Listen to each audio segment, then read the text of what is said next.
ജീവിതത്തിലെ ഏറ്റവും വലിയ കരുത്തെന്താണ്? പണമോ പ്രശസ്തിയോ? അല്ല, അത് നമ്മുടെ ബന്ധങ്ങളാണ്, റിലേഷൻഷിപ്പ്. നമ്മൾ ജനിച്ചു വീഴുമ്പോൾ മുതൽ തുടങ്ങുന്ന ഈ ബന്ധങ്ങളുടെ ശാസ്ത്രത്തെക്കുറിച്ചാണ് ഇന്ന് നമ്മൾ സംസാരിക്കുന്നത്. ചിലർക്ക് ബന്ധങ്ങളിൽ എപ്പോഴും ഒരുതരം ഭയമാണ്, പങ്കാളി തങ്ങളെ ഉപേക്ഷിച്ചു പോകുമോ എന്ന ഭയം. എന്നാൽ മറ്റു ചിലരാകട്ടെ ആരോടും അധികം അടുപ്പം കാണിക്കാതെ ഒഴിഞ്ഞുമാറി നടക്കുവാൻ ഇഷ്ടപ്പെടുന്നു. എന്തുകൊണ്ടാണ് നമ്മൾ ഇങ്ങനെ പെരുമാറുന്നത് എന്ന് എപ്പോഴെങ്കിലും നിങ്ങൾ ചിന്തിച്ചിട്ടുണ്ടോ? ഇതിന്റെ എല്ലാം ഉത്തരം ഒളിഞ്ഞിരിക്കുന്നത് നമ്മുടെ കുട്ടിക്കാലത്താണ്. ഇതിന്റെ പിന്നിലെ രഹസ്യം തേടി മനഃശാസ്ത്രത്തിൽ നടത്തിയ പരീക്ഷണങ്ങൾ എന്തൊക്കെയാണെന്ന് നമുക്ക് നോക്കാം. ആദ്യം നമുക്ക് കോൺറോഡ് ലോറൻസിനെ പരിചയപ്പെടാം. കോൺറോഡ് ലോറൻസ് വികസിപ്പിച്ചെടുത്ത ഒരു ആശയമാണ് ഇംപ്രിന്റിംഗ് എന്ന ആശയം. ഇത് സൈക്കോളജിയിൽ വളരെ പ്രധാനപ്പെട്ടതാണ്. അദ്ദേഹം ആദ്യം ഇത് പക്ഷികളിലാണ് ഒബ്സർവ് ചെയ്തതും പിന്നെ പരീക്ഷണങ്ങളൊക്കെ നടത്തിയതും. മുട്ട വിരിഞ്ഞു വരുന്ന താറാവ് കുട്ടികൾ ആദ്യം കാണുന്ന ചലിക്കുന്ന വസ്തുവിനെ അത് ഫോളോ ചെയ്യാൻ തുടങ്ങും. അത് മനുഷ്യനായാൽ പോലും ഇതിനെ തങ്ങളുടെ അമ്മയായി കരുതി കൂടെ പോകുന്നു. ഇതിനെയാണ് അദ്ദേഹം ഇംപ്രിന്റിംഗ് എന്ന് വിളിച്ചത്. നമ്മുടെ നാട്ടിൽ വിരിയുന്ന കോഴിക്കുഞ്ഞുങ്ങളെ കണ്ടിട്ടില്ലേ? അമ്മക്കോഴിയുടെ പുറകെ പോകുന്നത്. അത് വെറുമൊരു ശീലമല്ല, ഇത് അതിജീവനത്തിനുള്ള ഒരു ജീവശാസ്ത്രപരമായ ഒരു പ്രേരണയാണ്. ഇനി രണ്ടാമത്തേത് 1950കളിൽ ഹാരി ഹാർലോ നടത്തിയ കുരങ്ങുകളിൽ നടത്തിയ ഒരു പരീക്ഷണമാണ്. ഇത് ലോകത്തെ ഞെട്ടിച്ചു. ഇത് പഠിക്കുമ്പോഴും പഠിപ്പിക്കുമ്പോഴും ഒക്കെ മനസ്സൽപ്പം ആർദ്രമാകാറുണ്ട്. ചില സ്റ്റുഡൻസിന്റെ കണ്ണുകൾ ഈറനണയുന്നതും കണ്ടിട്ടുണ്ട്. ഹാരി ഹാർലോ എന്താ ചെയ്തെന്നാൽ, ജനനം കഴിഞ്ഞ ഉടനെ തന്നെ കുരങ്ങുകുട്ടികളെ അവയുടെ അമ്മയിൽ നിന്ന് അകറ്റി നിർത്തി. കുരങ്ങുകുട്ടികൾക്ക് രണ്ടു തരം അമ്മമാരെ നൽകി. ഒന്ന് മെറ്റൽ വയറുകൾ കൊണ്ടുണ്ടാക്കിയ അമ്മ, ഇതിന് ആഹാരം നൽകുന്ന ഒരു അമ്മയാണ്. മറ്റൊന്ന് പഞ്ഞി കൊണ്ട് പൊതിഞ്ഞ മൃദുവായ വളരെ സോഫ്റ്റ് ആയ ഒരു അമ്മ, അമ്മയുടെ മോഡൽ. എന്നാൽ ആഹാരം നൽകാത്ത അമ്മ. എല്ലാവരും കരുതിയത് കുരങ്ങുകുട്ടികൾ ആഹാരം നൽകുന്ന അമ്മയുടെ അടുത്തേക്ക് നിൽക്കുമെന്നാണ്. എന്നാൽ വിശക്കുമ്പോൾ മാത്രമാണ് കുരങ്ങുകുട്ടികൾ ആഹാരം കഴിക്കാനുള്ള ആ മെറ്റൽ മമ്മിയുടെ അടുത്തേക്ക് പോയത്. ബാക്കി സമയം മുഴുവൻ ആ മൃദുവായ അമ്മയെ കെട്ടിപ്പിടിച്ചാണ് ഇരുന്നത്. സ്നേഹവും സംരക്ഷണവും ആഹാരത്തോളം തന്നെ പ്രധാനമാണെന്നാണ് ഹാർലോ ഈ പരീക്ഷണത്തിലൂടെ തെളിയിച്ചത്. ഇനിയാണ് ജോൺ ബോൾബി എന്ന മഹാനായ സൈക്യാട്രിസ്റ്റിന്റെ രംഗപ്രവേശം. അദ്ദേഹത്തിന്റെ തിയറി ഓഫ് അറ്റാച്ച്മെന്റും പരീക്ഷണമൊക്കെ വളരെ ലോകപ്രസിദ്ധമാണ്. അദ്ദേഹം പറഞ്ഞു, ഒരു കുഞ്ഞിന് തന്റെ ജീവിതത്തിൽ ആദ്യ വർഷങ്ങളിൽ ലഭിക്കുന്ന സ്നേഹവും സുരക്ഷിതാബോധവുമാണ് അവരുടെ ഭാവി തീരുമാനിക്കുന്നതെന്നാണ്. ഒരു കുഞ്ഞു കരയുമ്പോൾ അമ്മ ഓടിച്ചെല്ലുന്ന കണ്ടിട്ടില്ലേ? അത് വെറുതെയല്ല, അത് കുഞ്ഞിന് ലോകത്തെക്കുറിച്ചുള്ള വിശ്വാസം അല്ലെങ്കിൽ ട്രസ്റ്റ് ഊട്ടി ഉറപ്പിക്കുന്നു. ഈ സുരക്ഷിതമായ ബന്ധത്തെ അദ്ദേഹം സെക്യൂർ ബേസ് എന്നാണ് വിളിച്ചത്. Secure base. കുഞ്ഞിന് ധൈര്യമായി ലോകത്തെ കാണാൻ ഒരു താവളം വേണം, അതാണ് അമ്മ. കുട്ടിക്കാലത്തെ ആദ്യത്തെ ഈ ബന്ധങ്ങൾ, ഈ അറ്റാച്ച്മെന്റ് നമ്മുടെ മനസ്സിൽ ഒരു ബ്ലൂ പ്രിന്റ് ഉണ്ടാക്കിയെടുക്കുന്നു. ചെറുപ്പത്തിൽ ലഭിക്കുന്ന സ്നേഹവും സുരക്ഷിതത്വവും ഭാവിയിൽ മറ്റു വ്യക്തികളുമായി നല്ല ബന്ധങ്ങൾ സ്ഥാപിക്കാനുള്ള നമ്മുടെ കഴിവിനെ ഇത് സ്വാധീനിക്കുന്നു. ബന്ധങ്ങൾ അല്ലെങ്കിൽ ഈ അറ്റാച്ച്മെന്റ് ഇല്ലാതായാൽ എന്തൊക്കെയാണ് സംഭവിക്കുന്നത് എന്ന് നമുക്ക് നോക്കാം. ഒരു കുട്ടിക്ക് ഈ പറയുന്ന സ്നേഹവും കരുതലും ലാളനയും അല്ലെങ്കിൽ ഈ അറ്റാച്ച്മെന്റ് ലഭിച്ചില്ലെങ്കിൽ അത് ആ കുട്ടിയുടെ വളർച്ചയെ ദോഷകരമായി ബാധിക്കും. ഇതിനെയാണ് ജോൺ ബോൾബി മെറ്റേണൽ ഡിപ്രിവേഷൻ എന്ന് വിളിച്ചത്. ഇതിന്റെ പ്രധാന പ്രത്യാഘാതങ്ങൾ എന്തൊക്കെയാണെന്ന് നോക്കാം. വൈകാരികമായ പ്രശ്നങ്ങൾ അല്ലെങ്കിൽ ഇമോഷണൽ ഇഷ്യൂസ്. മറ്റുള്ളവരോട് സ്നേഹം പ്രകടിപ്പിക്കുവാനോ മറ്റുള്ളവരുടെ വിഷമം മനസ്സിലാക്കുവാനോ ഇവർക്ക് കഴിയുന്നില്ല. ഇവർക്ക് ബുദ്ധിമുട്ട് നേരിടാം. ഇതിനെ അഫക്ഷൻലെസ് സൈക്കോപ്പതി എന്ന് വിളിക്കുന്നു. ബുദ്ധിവികാസത്തിലെ കുറവുകൾ ഉണ്ടാവുന്നു. ശരിയായ സ്നേഹം ലഭിക്കാത്ത കുട്ടികളിൽ ഐക്യ കുറയുവാനും പഠനത്തിൽ പിന്നോക്കം പോകാനും സാധ്യത വളരെയുണ്ടെന്നാണ് പഠനങ്ങൾ തെളിയിക്കുന്നത്. അതുപോലെ തന്നെയാണ് ബന്ധങ്ങളിലെ വിള്ളലുകൾ, റിലേഷൻഷിപ്പ് സ്ട്രഗിൾസ്.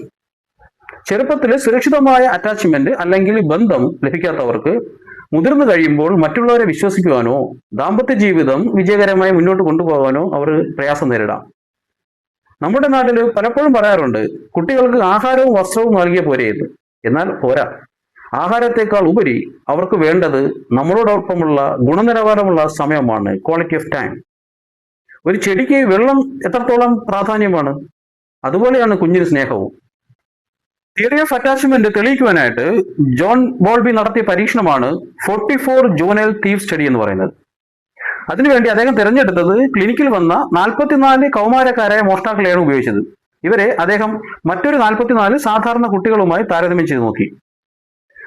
ഈ പഠനം തെളിയിച്ച കാര്യങ്ങൾ, അമ്മയുടെ അസാന്നിധ്യം അല്ലെങ്കിൽ ഈ മെറ്റേണൽ സെപ്പറേഷൻ, ആ ഒരു ഡിപ്രിവേഷൻ സംഭവിച്ച അല്ലെങ്കിൽ അനുഭവിച്ച മോഷ്ടാക്കളായ 44 കുട്ടികളിൽ 17 പേരും തങ്ങളുടെ 5 വയസ്സിന് മുൻപ് ദീർഘകാലം അമ്മയിൽ നിന്നും വിട്ടുനിന്നവരായിരുന്നു. എന്നാൽ സാധാരണ കുട്ടികളിൽ വെറും 2 പേർക്ക് മാത്രമേ ഇങ്ങനെ ഒരു അനുഭവം ഉണ്ടായിരുന്നുള്ളൂ. വികാരമില്ലാത്ത സ്വഭാവം അല്ലെങ്കിൽ എമ്പതി ഇല്ല. ഈ മോഷ്ടാക്കളിൽ 14 പേർക്ക് മറ്റുള്ളവരോട് സ്നേഹമോ സഹതാപമോ തോന്നാത്ത അവസ്ഥ ഉണ്ടായിരുന്നു. ഇതിൽ 12 പേരും കുട്ടിക്കാലത്ത് അമ്മയിൽ നിന്ന് വേർപെട്ട് താമസിച്ചവരാണ്.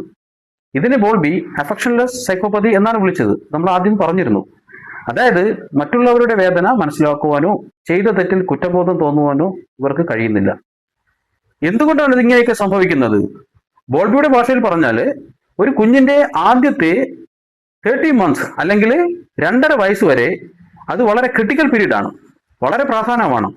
ഈ സമയത്ത് അമ്മയുടെ സ്നേഹം ലഭിക്കാതെ വന്നു കഴിഞ്ഞാൽ ആ കുട്ടിയുടെ മനസ്സിന്റെ ഘടനയെ തന്നെ അത് മാറ്റുന്നു. നമ്മുടെ സമൂഹം പലപ്പോഴും പറയും അവന്റെ സ്വഭാവമോശം കൊണ്ടാണ്, അതുകൊണ്ടാണ് ഇവൻ മോഷ്ടിക്കുന്നത് അല്ലെങ്കിൽ ക്രിമിനലായി മാറിയത് എന്നൊക്കെയാണ്.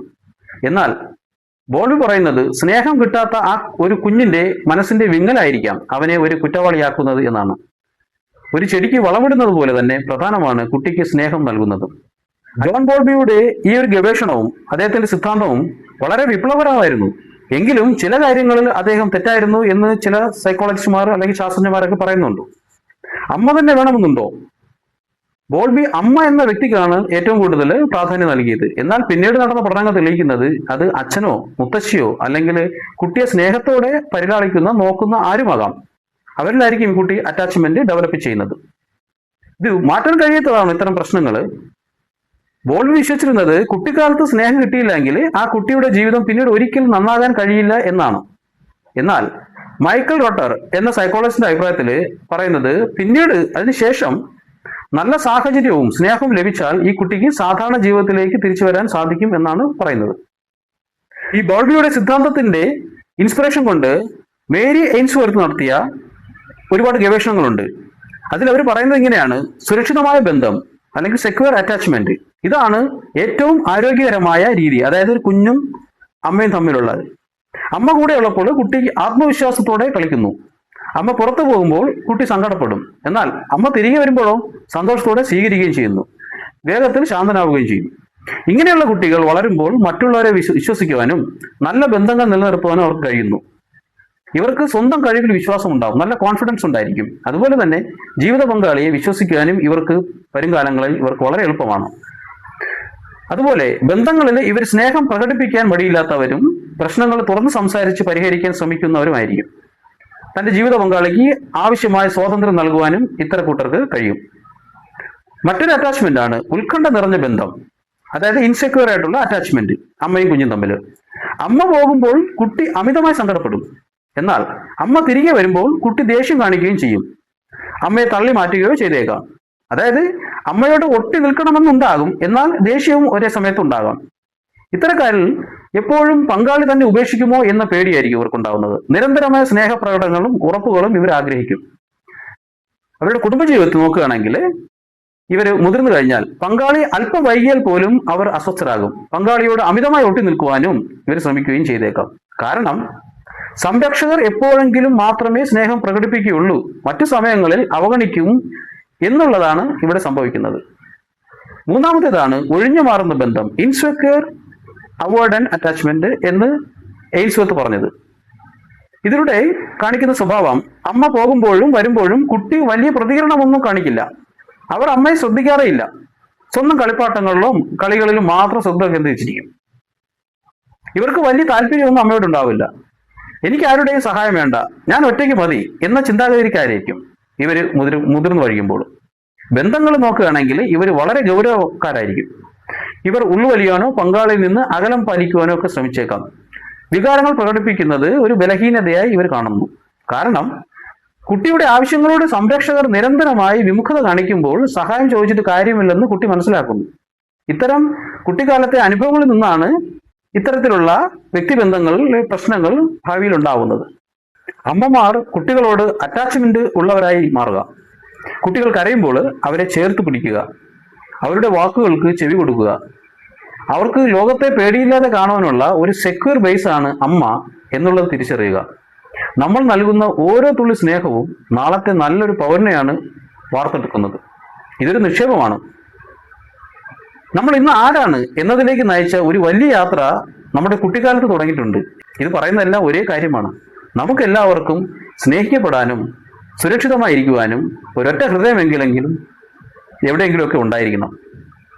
ഒരുപക്ഷെ നിങ്ങളുടെ അറ്റാച്ച്മെന്റ് സ്റ്റൈൽ അല്പം ഉത്കണ്ഠ നിറഞ്ഞതോ അല്ലെങ്കിൽ മറ്റുള്ളവരിൽ നിന്ന് ഒഴിഞ്ഞു മാറുന്നതോ ആയിരിക്കാം. പക്ഷെ ഓർക്കുക, ഇതൊരു കുറവല്ല, മറിച്ച് അതിജീവനത്തിനായി നമ്മളുടെ മനസ്സ് കണ്ടെത്തിയ ഓരോരോ വഴികളാണ്. ഇതാണ് നമ്മുടെ രീതികൾ എന്ന് തിരിച്ചറിയുക. ഈ ഒരു തിരിച്ചറിവാണ് മാറ്റത്തിലേക്കുള്ള ആദ്യപടി. ഈ വീഡിയോ നിങ്ങൾക്ക് ഉപകാരപ്പെട്ടെങ്കിൽ ഷെയർ ചെയ്യുക. നിങ്ങളുടെ അറ്റാച്ച്മെന്റ് രീതി എന്താണെന്ന് കമന്റിൽ രേഖപ്പെടുത്തുക.